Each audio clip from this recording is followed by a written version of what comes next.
Hingga saat ini Anda masih nikmati Bincang Pagi 1062 Radio Sangkakala.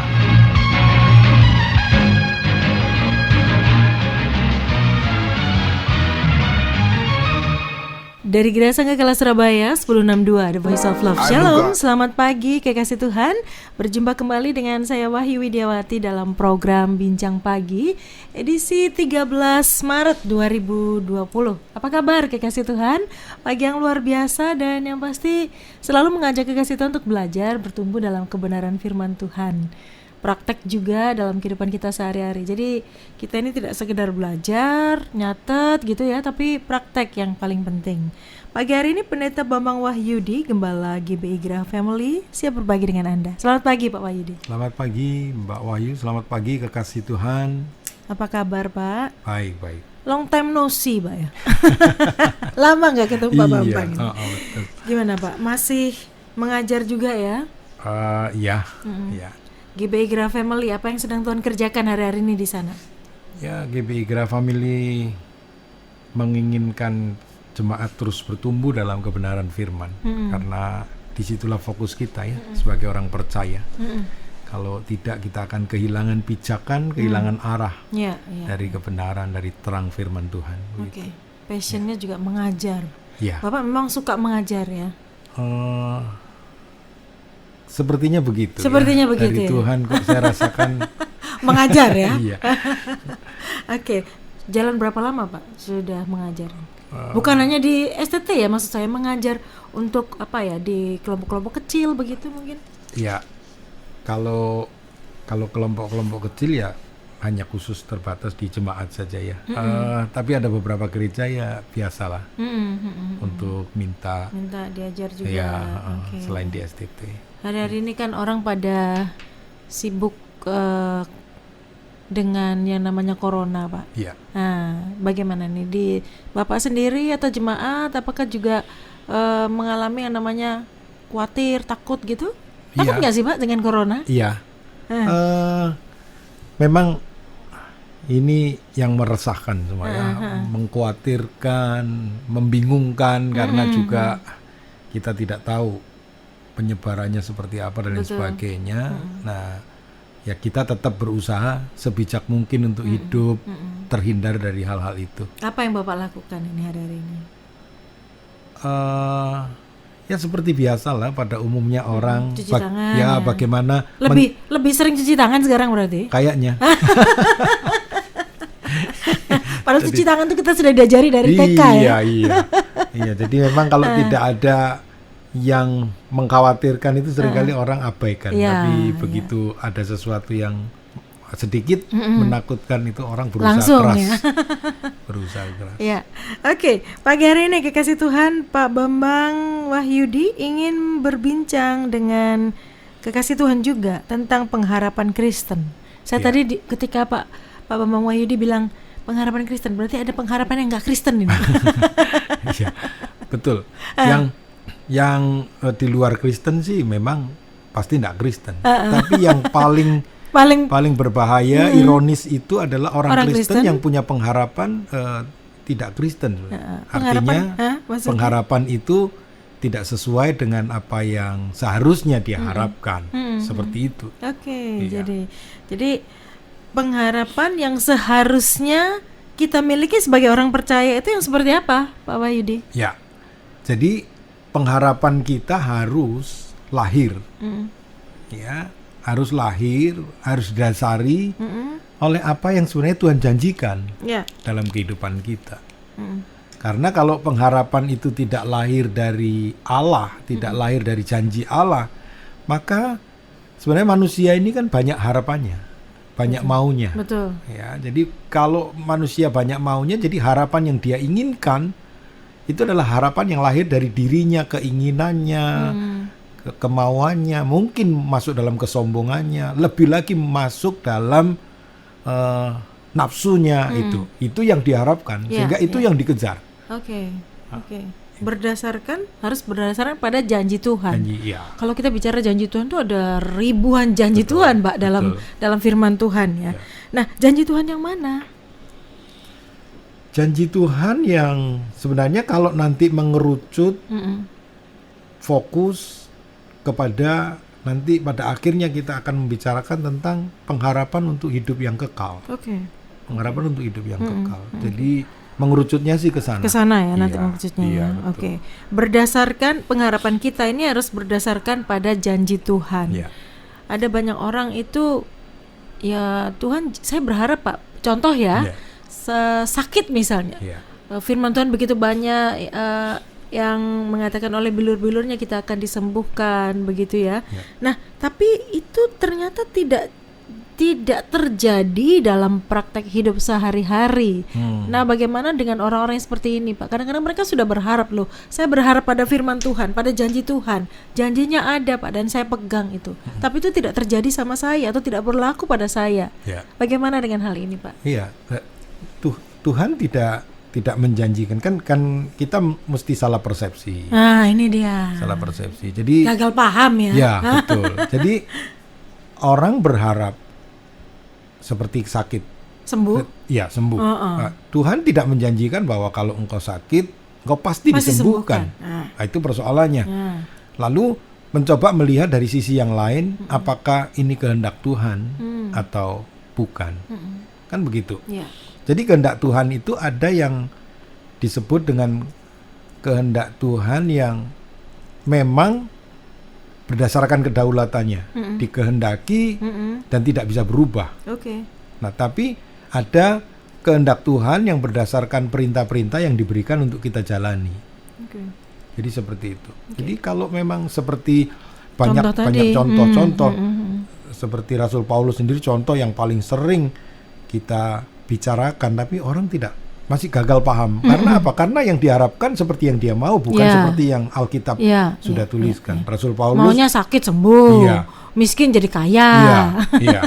Nah, makanya kalau orang Kristen itu tujuannya kaya, orang miskin tidak boleh mati. Nah, itu makanya. Nggak boleh mati karena belum kaya. Belum kaya. Iya. Jadi harus kaya dulu baru boleh mati. Karena Padahal tidak tujuannya seperti itu ya. Iya. Oke. Jadi seperti itu kan, harapan miskin jadi kaya, sakit jadi sembuh dan lain sebagainya itu manusiawi lah, manusiawi. Tapi jangan sampai kita akhirnya melenceng dari apa yang sebenarnya Tuhan kerjakan di tengah-tengah pergumulan yang namanya miskin, namanya sakit, namanya apa dan lain sebagainya. Kita tetap pegang janji Tuhan. Iya, iya. Seperti itu. Oke. Jadi pengharapan seperti apa yang kita dasarkan pada janji Tuhan yang kita sendiri tidak alami?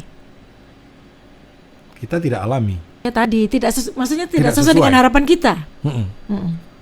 Jadi yang seperti sakit tadi itu bisa saja memang Tuhan izinkan, ini memang case by case. Case by case ya. Nggak bisa di generalkan ya. Jadi Jadi seperti Rasul Paulus yang sakit itu dia berdoa, lalu jawabannya Tuhan, keputusannya adalah cukuplah kasih karunia. Iya, cukup kasih karuniaku, justru dalam kelemahanmu itu kuasaku menjadi sempurna. Iya. Nah, di situ Rasul Paulus pasti orang yang namanya manusia pasti seperti pengen kita sembuh juga. lah ya, Iya, loh. gitu ya. Bagaimana saya ini sakit, disuruh melayani, disuruh menjadi rasul, disuruh memberitakan Injil, jalan kemana-mana dan kok dalam kondisi sakit. Bukankah ideal pengharapannya bahwa kalau saya semakin sehat, semakin Injil diberitakan. Tapi itu dibalik.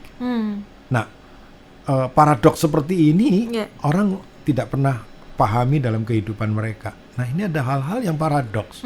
Seakan-akan janji Tuhan itu memang meleset. Kok nggak dia terjadi, janji gitu tapi diingkari kan gitu. Kita berpikir seperti itu ya. Iya. Nah, kalau kita ada mungkin kekasih Tuhan yang mendengarkan sedang ada di posisi itu, berpikir seperti itu. Jadi cara switch-nya seperti apa yang benar? Jadi nanti kita akan melihat sebenarnya rancangan rencana Tuhan, perjalanan apa yang Tuhan inginkan dalam hidup kita, itulah yang mengarahkan kita sebenarnya. Nah, saya mengambil contoh seperti Abraham. Ya, jadi Abraham dan Sarah itu mendapat janji Tuhan. Ya. Nah, lama tapi nunggunya. Itu dia. Nah, pada saat mereka tidak mencoba untuk pegang itu kuat-kuat, lalu mencoba untuk mencari jalan keluar dengan pikirannya supaya harapan itu terjadi.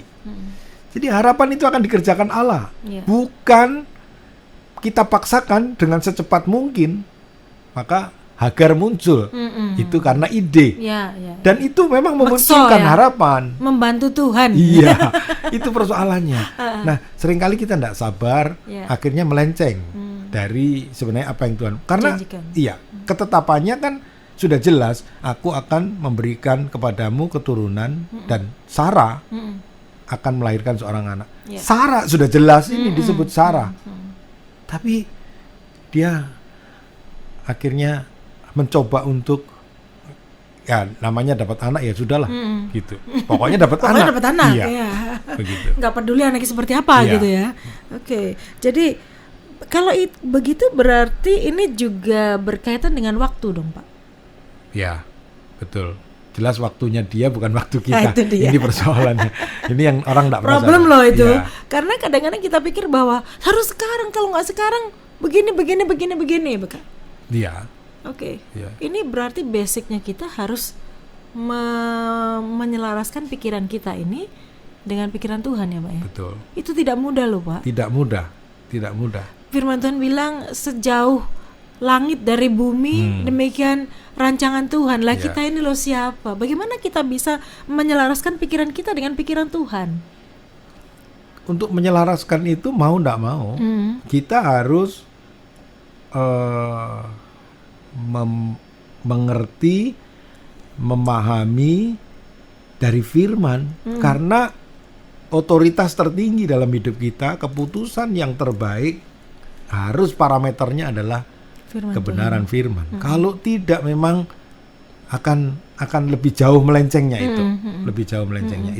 Itu yang harus Tuhan. kita Oke. pegang. Mengerti dan memahami firman Tuhan. Ya. Ya, oke. Dan itu tidak bisa tidak harus baca firman Harus Tuhan. baca, harus Every day, direnungkan. harus direnungkan, bukan hanya baca, direnungkan. Setelah direnungkan, Dilakukan. dicoba. Ah, Ya itu kan? dia. Nah, akhirnya timbul satu wujud yang betul-betul kita pegang Oke. dengan baik. Sebagai pengharapan ya, dipegang Iya, teguh iya, ya. betul. Oke, pengharapan harus berdasarkan janji Tuhan.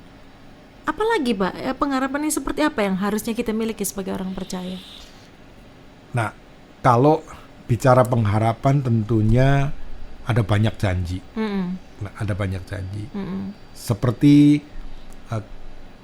Kristus mengajarkan dalam hidup kita.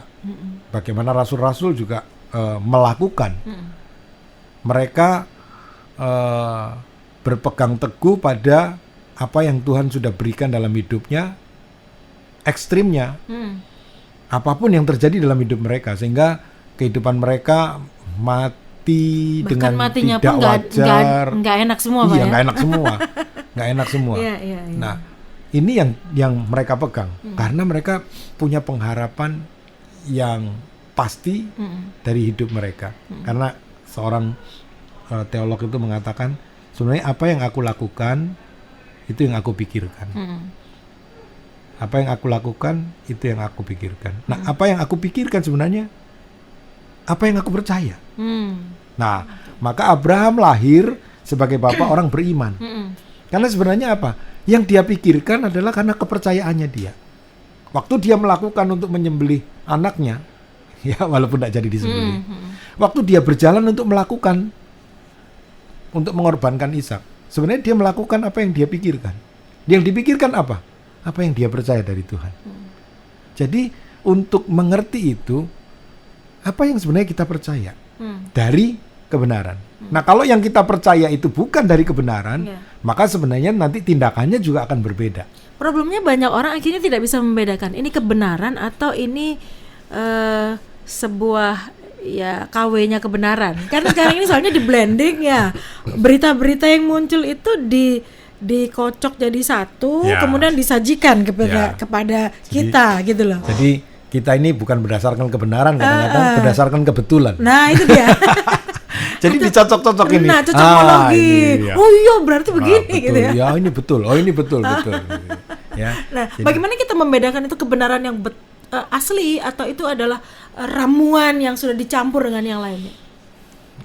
Tidak ada formula yang lain. Kecuali memang bandingannya adalah yang asli ini, yaitu Firman Tuhan. Firman Tuhan. Oke. Harus dibandingkan lagi. Jadi ini Pak bukan jawaban. Ini yang terakhir untuk kita memahami bagaimanapun kita berpikir. Iya. Tetap harus kembali kepada kebenaran firman Tuhan. Iya, sehebatnya kita punya planning, kita punya rancangan yang luar biasa atas hidup kita dan lain sebagainya, mungkin dalam tanda kutip itu semua kelihatannya rohani semua.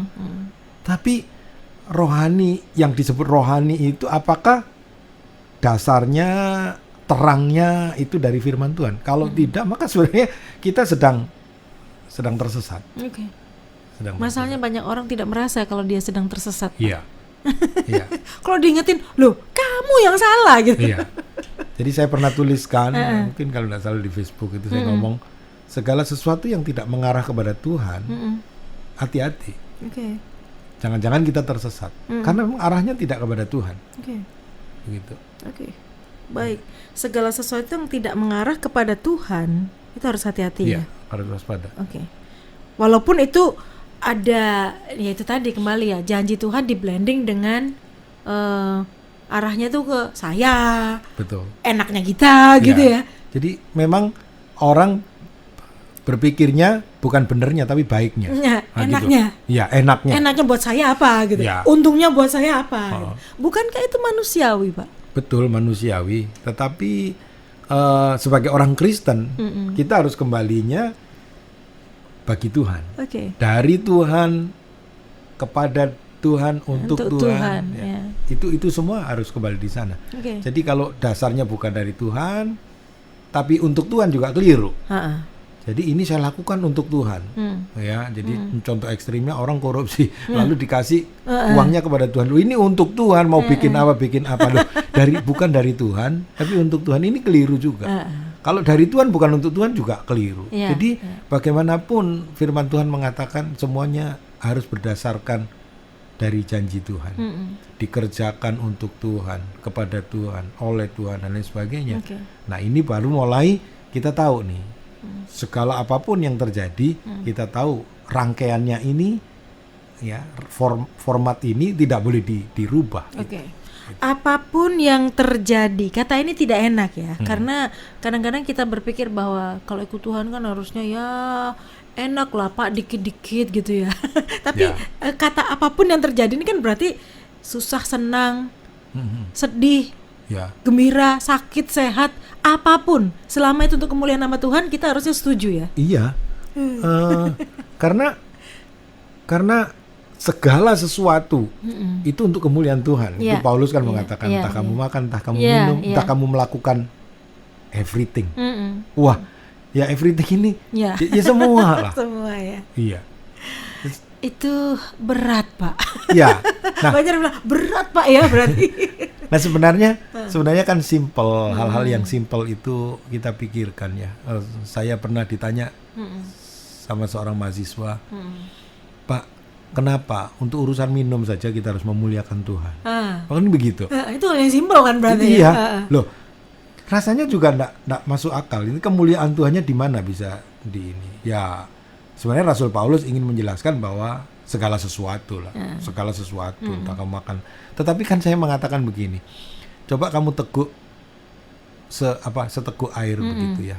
Lalu kamu minum, ternyata bisa masuk. Bagaimana kamu tidak bisa memuliakan Tuhan? Ada banyak orang yang untuk minum aja mesti pakai alat ya. Gitu kan? Jadi sebenarnya mengucap syukurnya kita di mana, dan kita harus memuliakan Tuhan di mana. Kita bisa mengucap syukur. Oh, ini air bisa masuk, bisa turun. Betul. Lalu kita tarik nafas, bisa buang. Enak. Bisa tarik, bisa buang. Ada orang yang nariknya setengah mati, dan lain sebagainya. Hal-hal yang kecil sebenarnya kita bisa melihat kemuliaan Tuhan. Baik. Pengharapan kita harus berdasarkan pada janji Tuhan. Tadi sempat di awal Pak Bambang bilang bahwa bicara contoh tentang Abraham tadi ya. Janji Tuhan jadi. Tapi ternyata cara itu juga perlu diperhatikan, kekasih Tuhan. Yang bukan yang penting dapat anak seperti Abraham, tetapi caranya harus pakai cara Tuhan. Nah, bagaimana kita bisa memiliki pengharapan